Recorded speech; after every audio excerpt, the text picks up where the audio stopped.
It's time to start taking yourself seriously and spend the next 12 months committing to yourself and the goals that you made.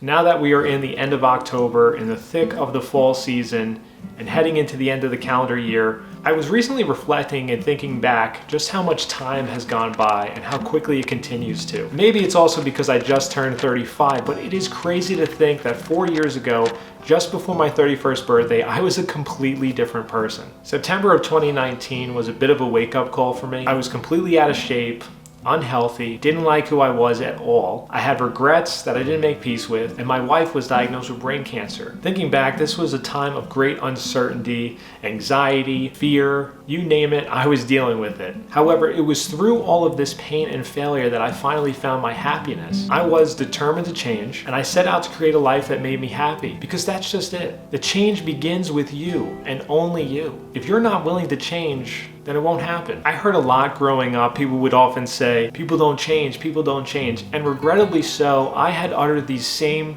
words. And I still cringe when I think about the fact that I did that, because this couldn't be any further from the truth. I have seen firsthand change in myself and others in their journey through this life. So I want to share what I've learned, and I've picked 8 principles that have served me really well in supporting the change that I want to see in my life.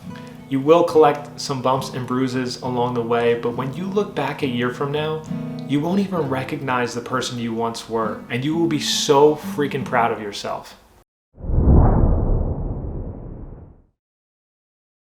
You ever take a moment to sit and reflect and think about just how much you actually have in your life? Unfortunately, this is difficult for so many people in this world because they come from a mindset of what they lack, specifically material things.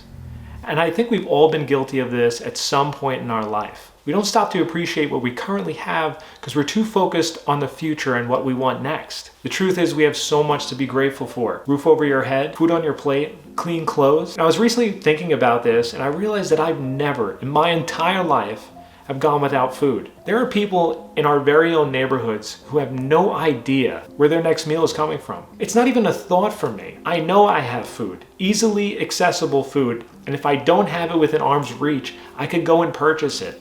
What this thinking allows us to do is to gain perspective. And I love perspective because it allows us to see things through a different lens. And I know we all have something to complain about. We could find something to complain about, but has it really ever helped anyone? Has it solved the problem ever? I don't think so. So I want to challenge you to get centered with where you are in your life right now.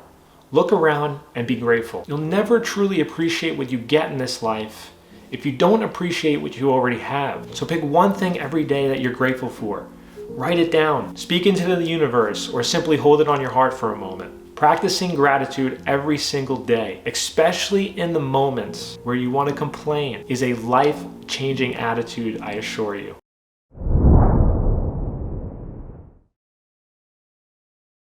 It's time to break away this stigma in society that being alone is some type of weakness.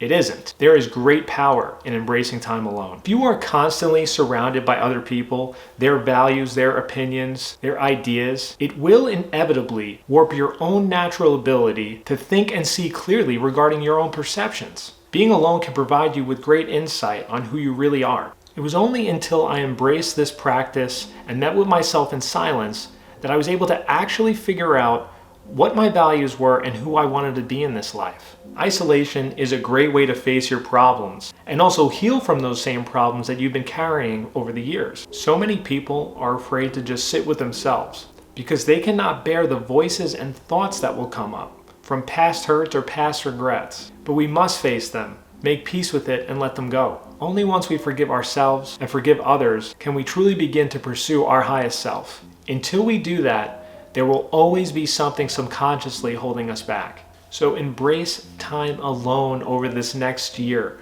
Start off slow. Start with 5 minutes and work your way up and see the power of it yourself.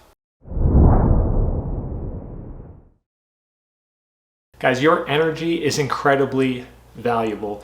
You only have so much of it to expend, give, or to create, and then hope you have some left over for yourself. That is why you must protect this energy at all costs. If you don't, friends, family, coworkers, acquaintances can rob you of it if you let them. If you have people in your life that don't want you to succeed or are negative, the ones that have a problem for every solution, it's time to start distancing yourself from them. Motivational speaker Jim Rohn once said, "You are the sum average of the 5 people you spend the most time with." So take a good look and audit who is in your circle. Are they holding you back? Discouraging any positive changes that you're making in your life? Giving these little digs at any progress that you may be making? Or constantly gossiping about other people and how they live? This is a non-negotiable for me in my life because I have seen firsthand the power of positivity and the life-changing benefits of surrounding yourself with people who love you and support you, encourage you, and who are rooting for you. Now, if you could surround yourself with people who you admire or look up to, habits and traits that you want to adopt, even better. I know this one is very difficult for a lot of people, but I have a great tip for you, okay? And I want you to try it, and I know it will work because it worked for me. If you're around somebody who gossips, who's primarily toxic or negative, kill them with kindness. It won't happen overnight, but I assure you, over time, for every bad thing that they say, hit them with something good about the person they're speaking about, or hit them with something even good about themselves. Lift them up. Eventually, you will get through to them. What's going to happen is one or two things here. They're either going to get on your level with positivity, or they're going to distance themselves from you because they just don't want to be around the kindness. Either way, it's a win-win for you. The reason why I'm so adamant about this, and really you should be too, is I believe in the energy that you put out is the energy you receive. It's really that simple. If I go around gossiping or talking about people or talking bad about myself, and believe me, I have done all of those things, okay? I am human. However, once I realized that that change had to happen within me, I saw life-changing benefits very quickly. Because all of a sudden, when I continue to set out and put out light, love, and kindness, I receive more of it. And people will pick up on that. They will start to see the new you. So I really want to drive that home because I know the power of it. So start now by saying goodbye to the people that don't invite, cultivate, and grow positive energy into your life. You will see the change firsthand yourself. This was a tough one for me over the years. I love movies, and I still really enjoy them, but I've gotten so much better over the last few years in limiting my time in front of the TV or playing video games. When I first started getting into time management and productivity, I realized that I was spending a whopping 30 hours a week playing video games or watching TV. Oh, get right, kid. Yes. I'm 35 years old. That's almost a second full-time job. The average person spends 4 to 5 hours a day watching TV, and that's not including the time we spend scrolling on our phones. So once I had the data to back up what I had already assumed but didn't want to admit, I had to make a change, and I wanted to make a change. And the change was a simple question. What if I took just 10 hours a week of the 30 I spent watching TV or playing video games and spent it on working out and meal prep? And I was like, I could do that. In fact, it would be foolish not to. So I drew up a plan, started implementing small changes daily, and now years later, I have developed a habit that I absolutely love and one that has changed my life. Now, I don't know what you want to do with your extra time, but that brings us perfectly to number 5. So sometimes we get all excited after a good self-help book or a video like this, and we think, you know what? I'm going to take that cooking class I always wanted to take and get better at cooking. And you know what? I'm going to incorporate going to the gym into my weekly routine. I'm going to get in shape. And I'm also going to start writing that book that I've been meaning to write by getting up early. And I love the enthusiasm here. However, unless you are a robot, this really isn't possible. You will get burnt out and discouraged because you'll look back over the months that have passed and realize that you didn't make nearly as much progress on the skill you wanted to cultivate than if you were to just pick one and focus on that. So zero in on something that you are really interested in, even if it's something that you want to explore but have no knowledge about. Focus on that one specific skill and pour all your effort into it. Look back over the next year and see just how much you've mastered that skill. You will hear it again and again on this channel. Write down your goals and commit to them and work the plan that you spent precious time writing down. You owe it to yourself to commit to the goals that are important to you. We are so good at committing and following through for everybody else. We crushed that presentation for work our boss delegated to us. We exceeded our customers' expectations on that sales call. We even wrote down in our planner that Billy had his 5th freaking soccer practice this week.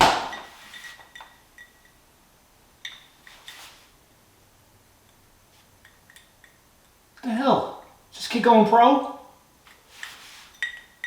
How many practices do we need? And then when we finally sat down to take a breath, we realized that the carpet is dirty and we need to vacuum now. Where are you in this life? You're not just a mom, a dad, a daughter, a son, an employee. You have goals and dreams as well, right? It's time to start taking yourself seriously and spend the next 12 months committing to yourself and the goals that you made. Have the hard conversations with the people that need to hear it, commit to yourself, and don't look back. You want to do something that will take your life to the next level? Incorporate some form of exercise into your daily routine. Most people, myself included, when I first started my fitness journey, thought about the vanity purposes, the aesthetics, the summer body, the way my clothes will fit. And yes, this part of the journey is very fun and can be a powerful motivator. However, it is fleeting. The true power of sweating every day is what it does to your mental health. Consistent daily exercise equates to strong psychological health, period. You want to make it real simple. Can you walk? If you can, I want you to do two things. First, be grateful that you can. The second thing, get outside and take a 30-minute walk under the sun each day. If I could pick one of the most important things on this list, as simple as this sounds, it is so powerful. Make it a priority to do this every day, and you will see firsthand the benefits this adds to your life.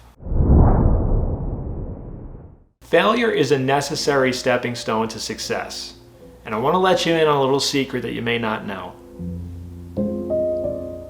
Failure is okay.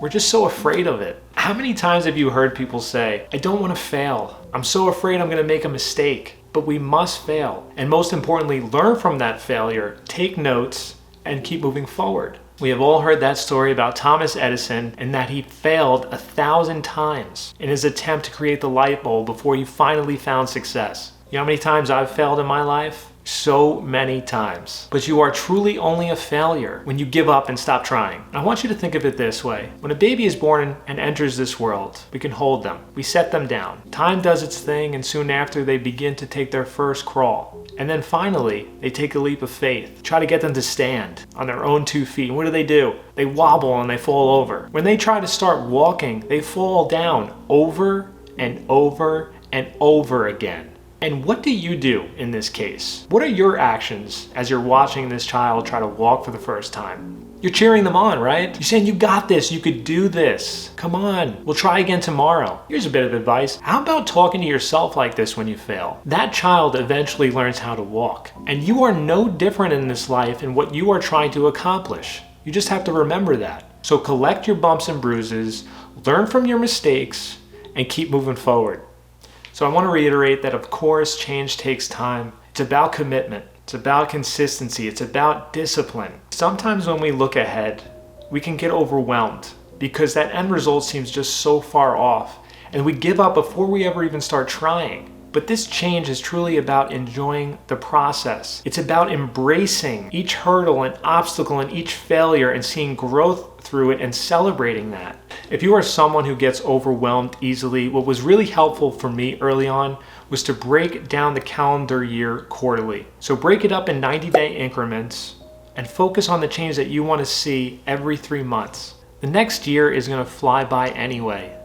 You might as well start working on becoming the best version of yourself. When you fall, remember to give yourself some grace. Be kind in your thoughts, but also really important, be honest with yourself as well. Only you truly know when you need to rest, and only you also know when you need that kick in the butt. So I hope you guys enjoyed this video. I had a lot of fun making it. If you did enjoy it, please hit that thumbs up. It helps the channel when you do. If you're new here, consider subscribing for more content just like this.